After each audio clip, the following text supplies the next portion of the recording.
할렐루야. 지난 9월 달 한국일보에 우리나라의 니트족이 122만 명이다, 그런 기사가 나왔습니다. 니트족이라고 하는 것은 공부하기 싫어하고 교육받지 않고 고용되지 않고 그리고 직업훈련 등을 받지 않는 자들을 니트라고 이야기합니다. 그런데 15세에서 29세 사이에 그런 아이들이 122만 명이 있다고 기사화됐습니다. 니트족들에게 물어봤답니다. 왜 그렇게 일도 안 하고 공부도 안 하고 직업훈련도 받지 않냐 물어봤더니 38%가 노는 게 좋아서, 그리고 23%가 마땅한 일자리가 없어서, 그리고 18%가 하고 싶은 일이 없어서 라고 대답을 했다고 합니다. 이런 것들은 물론 사회적인 문제, 사회적인 이유도 있겠지만 조금 더 근본적으로 이야기하면 자신의 삶에 대해서 그들 스스로가 어떤 해결 방법이 없이 안일하게 대처하는 게으름에서 나오는 것이다 라고 봐도 잘못되지 않을 것입니다. 우리들이 살아가는 삶의 원리는 심은 대로 거두는 것입니다. 농부가 논과 밭을 갈고 씨앗을 뿌리고 거름과 비료를 주고 때 맞춰 물대주고 잡초 뽑아내고 병충해를 예방해 줘야 좋은 열매를 얻을 수 있습니다. 부지런해야 합니다. 부지런하지 않으면 벼가 마르고 그리고 병충해로 죽고 풍수해로 열매를 제때에 얻을 수가 없습니다. 그런데 영적 생활도 동일합니다. 우리가 예수님을 나의 주님으로 영접했다면 그때는 내가 예수를 믿고 이제 막 갓난아이, 영적 아이로 태어난 것입니다. 내가 예수님을 만나고 특별한 체험들을 했다면 그것은 이제 막 갓난아이가 눈을 떠서 엄마 아빠를 분별하고 부모님들이 주는 사랑을 느끼기 시작하는 그런 때입니다. 어린아이가 계속 성장해야 하는 것처럼 우리의 영적인 믿음도 날마다 자라나야 합니다. 그리스도의 장성한 분량에까지 이르러야 합니다. 거듭난 사람들은 성결로 나아가야 합니다. 거룩으로 나아가야 합니다. 하나님의 온전한 사랑을 내 심령 속에 담아낼 수 있어야 합니다. 그러기 위해서 우리 안에 딱딱한 길이 있다면 갈아엎어야 합니다. 우리 안에 돌멩이들이 있다면 잘 골라내서 버려야 합니다. 우리 안에 끊임없이 자라나는 가시덤불이 있다면 다 뽑아가지고 태워버려야 합니다. 묵은 땅은 기경해야 합니다. 그래야 우리 심령이 좋은 옥토가 되고 그 옥토에 30배, 60배, 100배의 결실이 맺는 것입니다. 모두가 다 그렇게 되시기를 축복합니다. 우리가 좋은 영적인 열매를 얻기 위해서 우리 신앙에서 뽑아버려야 되는 요소들이 있습니다. 하나님에게로 한 걸음 더 가까이 나아가기 위해서 우리가 뽑아버려야 되는 것들이 있습니다. 그런 것들은 게으름, 거짓말, 탐욕, 교만, 음욕, 인색, 질투, 분노, 이런 것들이 있습니다.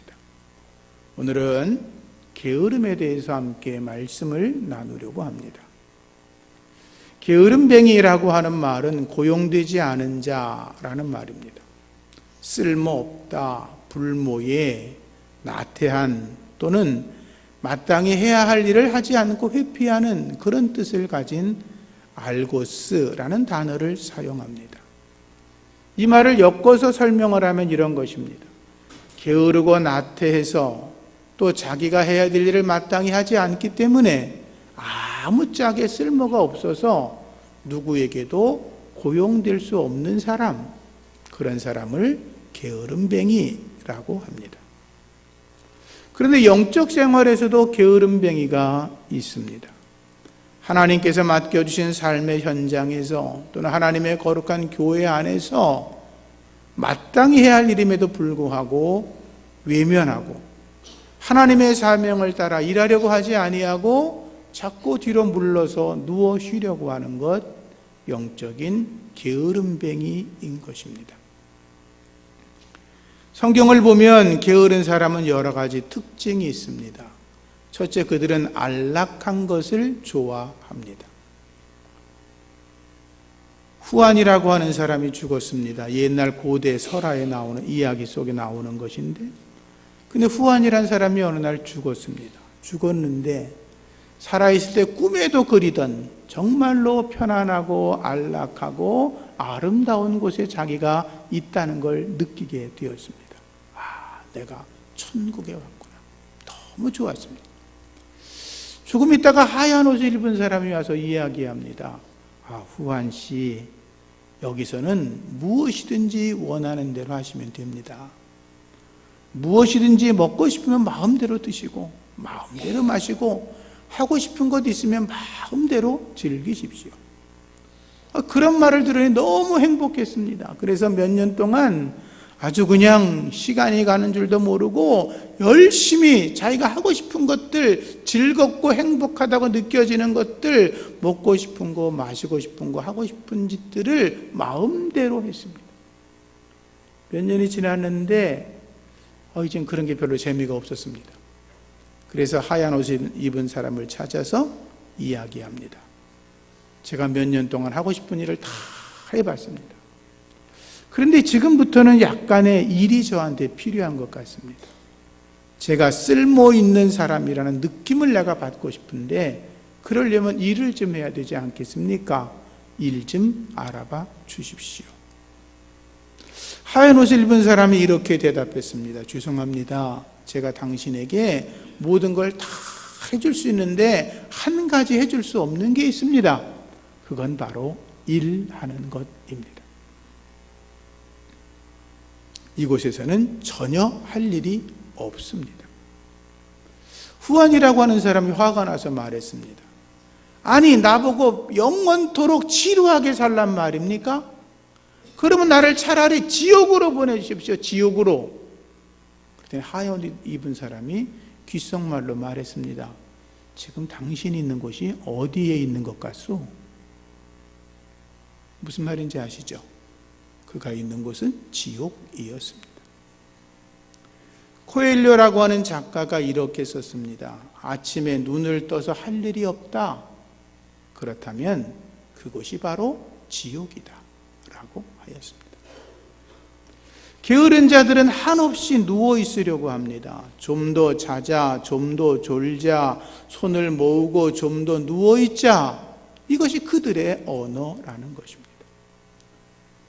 게으른 사람은 깊이 잠들게 되나니 라고 기록하고 있습니다. 할 일이 없다는 것입니다. 하지 않으려고 한다는 것입니다. 무엇이든지 다 싫다는 것입니다. 우리 믿음의 사람은 세월을 아껴야 합니다. 하나님이 내게 주신 촌각을 귀하게 여겨 하나님의 빛으로 살아가는 우리 모두가 되기를 축복합니다. 게으른 사람은 어떤 일을 계획하거나 새로운 일을 추진하려고 하지 않습니다. 다 귀찮기 때문입니다. 자기에게 주어진 일이나 과제를 할 수 있으면 뒤로 미룹니다. 마감 시간까지 미루어냅니다. 그러다가 생각지 못했던 상황이 닥치면 일을 급하게 처리하다가 실수하고 일을 망쳐버립니다. 제가 대학원에서 공부할 때 마지막 학기 논문을 쓰는데 그때 친구들 중에 어떤 친구들은 천천히 쓰지라고 하는 친구들 치고 그해 논문 쓰는 친구 하나도 못 봤습니다. 마귀는 끊임없이 말합니다. 오늘 할 일을 내일 해라. 마귀의 속삭임입니다. 키에르케고르라고 하는 사람이 들오리 이야기를 쓴 짤막한 글이 있습니다. 지중해 해변에 살던 들오리들이 추운 지방으로 날아가고 있었습니다. 수천 수만 마리가 날아가고 있었는데 그 중에 날개가 쭉지가 너무나 아파가지고 힘들어하던 드로리 한 마리가 아래를 쭉 쳐다보니까 거기 자기랑 비슷하게 생긴 지보리들이 옹기종기 모여가지고 맛있는 걸 먹고 있었습니다. 날개 쭉지가 너무나 아프니까 아유 잘됐다, 저 오리랑 친하면서 며칠 쉬었다 가야지 하고 내려와서 그 지보리들에게 아주 융숭한 대접을 받았습니다. 잘 대접받다 보니까 자기도 모르게 살이 쪘습니다. 이러면 내가 안 되지? 라고 생각이 들어서 다시 하늘로 날아오려고 날개를 막 푸드덕거렸는데 몸이 무거워서 날아가지가 않았습니다. 그래서 드로리가 생각합니다. 에이, 살 좀 빼고 며칠 있다가 날아가면 되지 뭐. 그런데 드로리는 지보리들이 하도 잘해주니까 너무 좋아서 내일 이렇게 하다가 많은 날을 보냈습니다. 어느 날 하늘위로 드로리들 떼가 또다시 쫙 날아가는데 자기도 이제 더 이상은 내가 여기 머무를 수 없다고 나도 날아가겠다고 힘껏 날갯짓을 했지만 드로리는 날아갈 수가 없었습니다. 잠언 13장 4절 말씀에 게으른 자는 마음에 원하여도 얻지 못한다 라고 했습니다. 마음속으로야 수많은 것을 갈망하고 원하고 싶지만 게으르다면 아무것도 얻을 수 없다는 것이 성경의 말씀인 것입니다. 게으른 사람들은 열심히 일하지 않습니다. 열심히 공부하지 않습니다. 열심히 땀 흘리지 않습니다. 열심히 운동하지 않습니다. 어떤 일이든지 대충대충 합니다. 신앙생활도 보면 게으른 사람들은 최선을 다하지 않습니다. 적당히 합니다. 뜨겁지도 않고 차지도 않습니다. 하나님이 토해버리기에 마땅합니다. 성도로서 마땅할 주일 성수, 예배 생활, 기도 생활, 헌금 생활 또는 전도, 11 섬김과 봉사 생활 하지 않습니다. 뭐든지 다 그냥 대충 넘어가려고 하는 거죠. 교회 나오니까 교인이지 교회 밖에 나가면 그 사람이 교인인지 아닌지 분별이 잘 되지 않습니다. 영적으로 게으른 사람들의 모습입니다. 예수님의 향기를 드러내시기를 바랍니다. 소금과 빛으로 살아가시기를 축복합니다. 많은 사람들이 생활에서도 게으른 분들이 있지요. 그들은 땀 흘려 돈을 벌려고 하지 않습니다. 불한당이라고 그러죠. 경마장, 경륜장, 경정, 투견장, 카지노, 각종 불법 오락에 빠져서 부지런히 거기서 돈을 벌려고 목을 댑니다. 요즘 우리나라 2030 세대들은 비트코인, 가상화폐라는 것에 빠져가지고 정신을 못 차린다고 그럽니다. 우리나라 정선 카지노 VIP룸에서 도박을 했던 사람 180명을 조사해 봤다고 그럽니다. 그들이 평균 14억 5천만 원을 잃었다 그럽니다. 어떤 사람은 285억 원을 잃었다 그럽니다. 그 돈을 많이 잃은 사람들은 그럼 뭐 하고 있냐? 정선 주변에서 식당이나 뭐 세차하는 데나 여기저기 가서 아르바이트 해가지고 돈 몇 푼을 벌면 다시 그걸 가지고 카지노에 가서 이거 한다고 그럽니다. 부지런한 겁니까 그게? 그들은 여전히 게으른 자의 욕망에 빠져 있는 것입니다. 잠언 21장 말씀 보면 게으른 자의 욕망은 자기를 죽이나니 자기의 손으로 일하기를 싫어함이라 라고 했습니다. 그래서 바울 사도는 일하기 싫거든 먹지도 말게 하라 라고 말씀한 거죠. 땀 흘려 일하는 것을 자랑으로 생각해야 합니다. 게으른 자는 남의 말에 귀를 기울이지 않습니다. 고사성어 중에 수주대토라는 말이 있습니다. 중국의 한 비자가 한 말인데 구습을 고수하여 변통할 줄 모른다는 말입니다. 옛날 습관에 빠져가지고 자기를 변화시키지 않는다 뭐 그런 뜻이죠. 중국 춘추 전국 시대의 송나라에 어느 농부가 밭을 일구고 있었습니다. 이 농부가 밭을 일구고 있는데 땀도 나고 힘든데 한쪽을 쳐다보니까 갑자기 토끼 한 마리가 숲에서 막 뛰어나오더니 이 토끼가 눈이 멀었나 이만한 나무에 머리를 딱 쳐박고 목뼈가 부러져가지고 죽었습니다. 농부가 이게 웬 횡재야? 가서 토끼 한 마리를 주워서 집에 가서 요리를 잘 해먹었습니다. 근데 가만히 생각해 보니까 토끼값도 그렇지만 자기는 아무런 수고도 안 했는데 그 토끼 한 마리를 잡은 게 너무나 신기하고 재미있었습니다. 그래서 머릿속에 생각했습니다. 그렇지, 내가 괜히 땀 흘려 농사 지을 게 아니라 토끼가 이 머리를 갖다가 나무에 쳐박는 거를 주워오러 댕기면 되겠구나. 그래서 그 다음 날부터 농사를 나가지 않았습니다. 그리고 일찍 나가서 나무 밑에 앉아가지고 토끼가 열심히 달려와서 나무에 머리를 쳐박기만 기다리고 있었습니다. 저녁 늦게까지 있었지만 아무 일도 나타나지 않았습니다. 그래서 동네 사람들이 말했습니다. 이봐 사람아, 그거 하면 안 돼. 땀 흘려 열심히 일을 해야 먹고 살지 그러는 거 아니라고 이야기했지만 농부는 고집을 부리고 날마다 이른 아침부터 늦게까지 나무 밑에 앉아 토끼를 기다렸습니다. 성경은 이렇게 말합니다. 게으른 자는 사리에 맞게 대답하는 사람 7보다 자기를 지혜롭게 생각한다 라고 했습니다. 누구의 말도 듣지 않는다는 것입니다. 자기 생각만 옳다는 거죠. 게으른 사람들의 궁극적인 삶의 방식은 빗나간 자기 사랑입니다. 주님 안에서 선한 은혜로 살아가시고 세월을 아끼며 깨어 경성하여 주님을 섬기며 나아갈 수 있기를 부탁을 드립니다. 마태복음 25장의 달란트 비유를 잘 아시지요? 5달란트, 2달란트를 받았던 사람들은 주인이 돌아왔을 때 여러 가지 방식으로 노력을 하고 돈을 벌어서 주인에게 2달란트를 더 드렸습니다. 근데 1달란트 받은 사람들은 아시는 것처럼 땅속에 숨겨두지 않았습니까? 주인이 왔을 때 그 돈을 그대로 꺼내 주었습니다.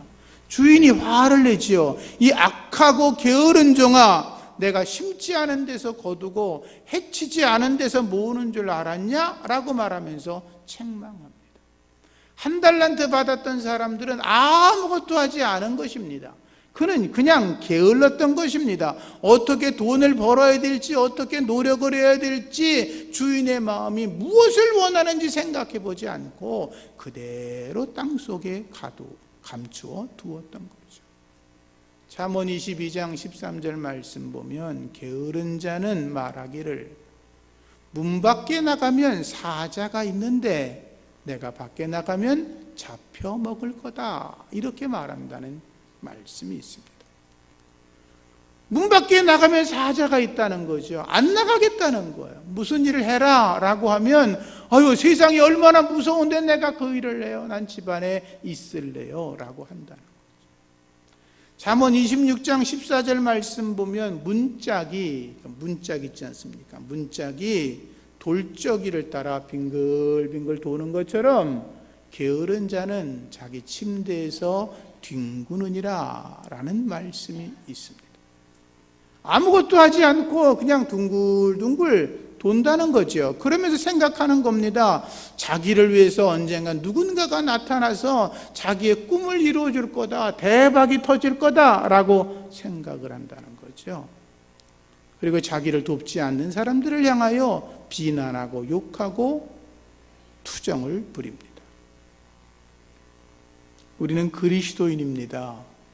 주님이 부지런하셨던 것처럼 우리도 부지런해야 될 것입니다.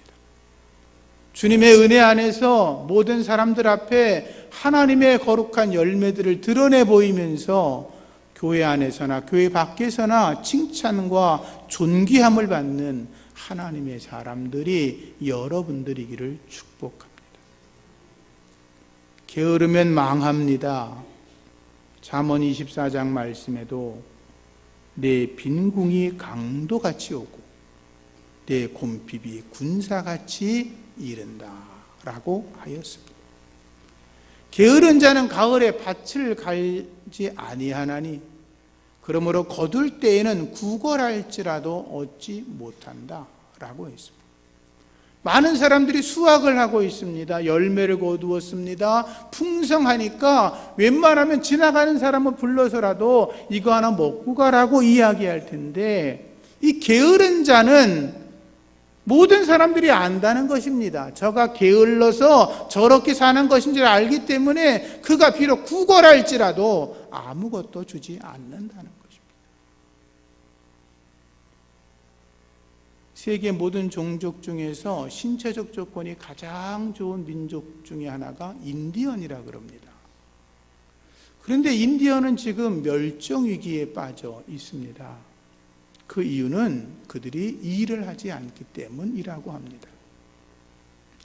본래 미국, 아메리카 그 대륙이 인디언들 땅 아니었습니까? 그들이 대륙을 해서 말을 타고 그들이 활을 쏘고 사냥을 하고 그렇게 살던 민족들 아니었습니까?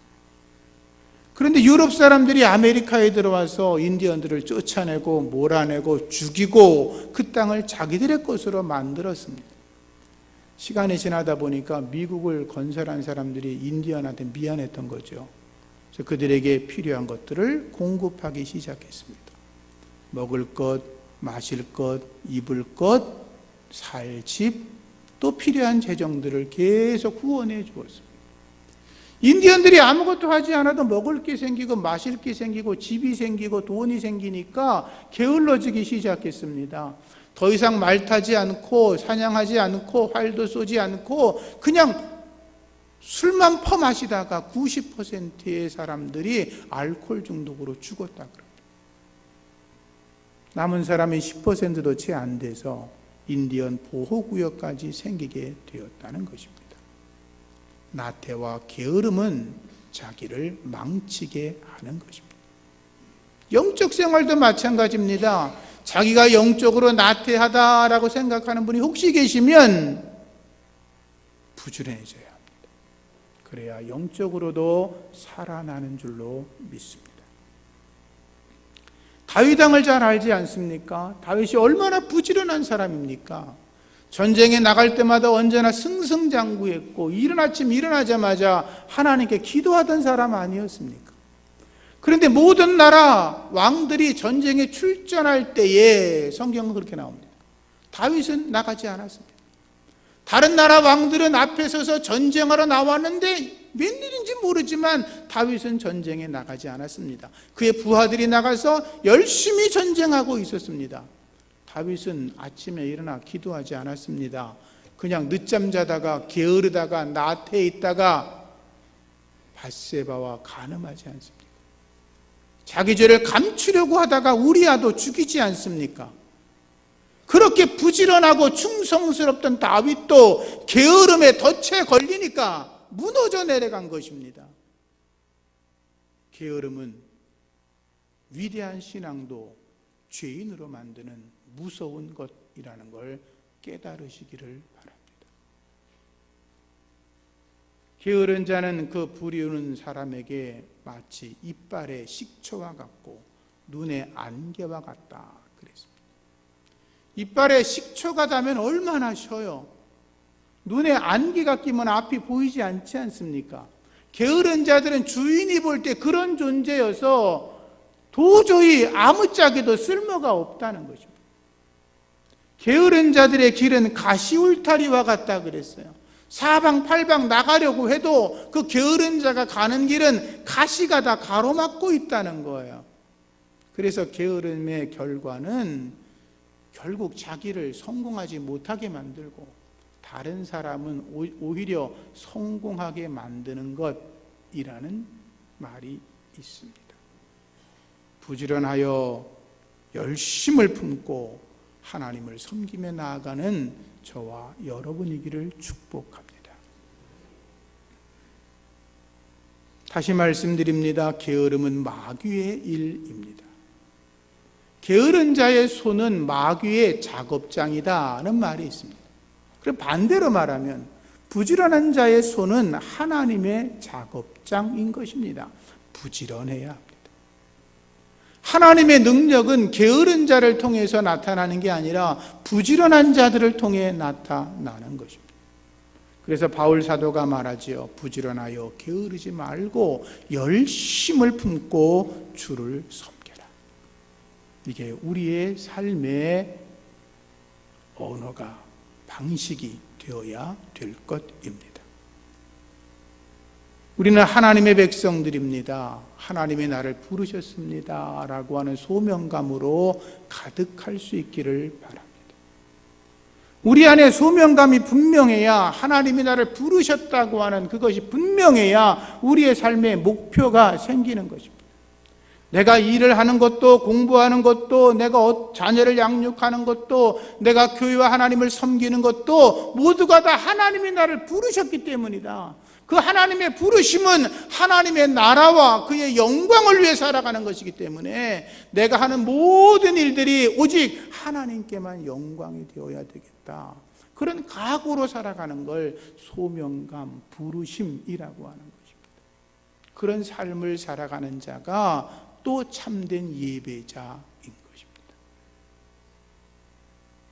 주님 바라보고 나아가시기를 바랍니다. 주님의 제자들처럼, 주님을 쫓아갔던 믿음의 선진들처럼 뒤돌아보지 말고, 좌우로 치우치지 말고, 자만하지 말고 하나님의 부르심을 바라보고 앞으로 전진해 나가는 하나님의 사람들이기를 축복합니다. 오늘 말씀 6절에 보니까 게으른 자여 개미에게 가서 그가 하는 것을 배우라. 그리고 지혜를 얻으라. 이렇게 말씀하고 있습니다. 개미에게 배워라. 설명하지 않아도 잘 아시죠. 속담에 이런 말도 있습니다. 일찍 일어난 새가 벌레를 잡아먹는다. 그런데 어떤 사람이 그러더라고요. 나는 안 잡혀 먹으려고 늦게 일어나요. 그러더라고요. 웃자고 하는 얘기겠죠. 부지런해야 합니다. 부지런하면 반복이다는 말도 있습니다. 부지런한 것은 이미 절반의 복을 받은 거나 마찬가지다. 그런 말이죠. 물론 복은 하나님이 주시는 것입니다. 영적 삶에서도 게으르면 안 됩니다. 영적 생활에서도 부지런해야 하나님께서 그들을 향하여 복을 내려 주시는 것입니다.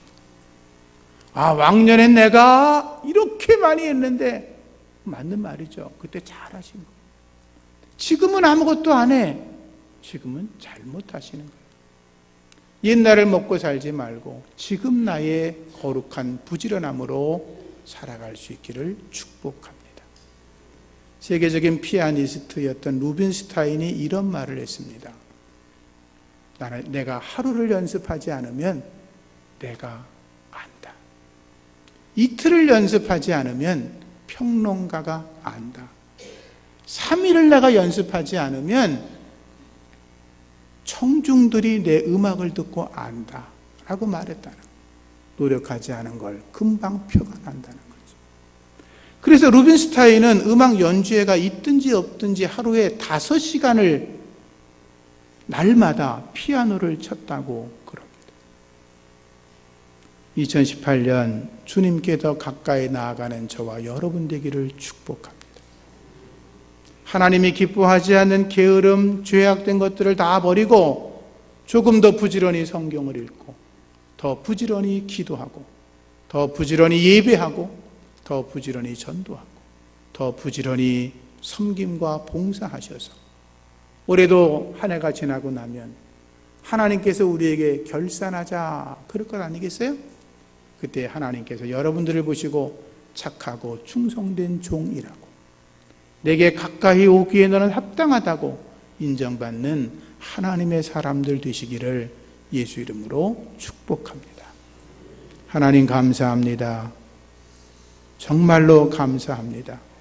부지런하여 게으르지 말고 열심을 품고 주님을 섬기며 나아가게 하여 주시옵소서.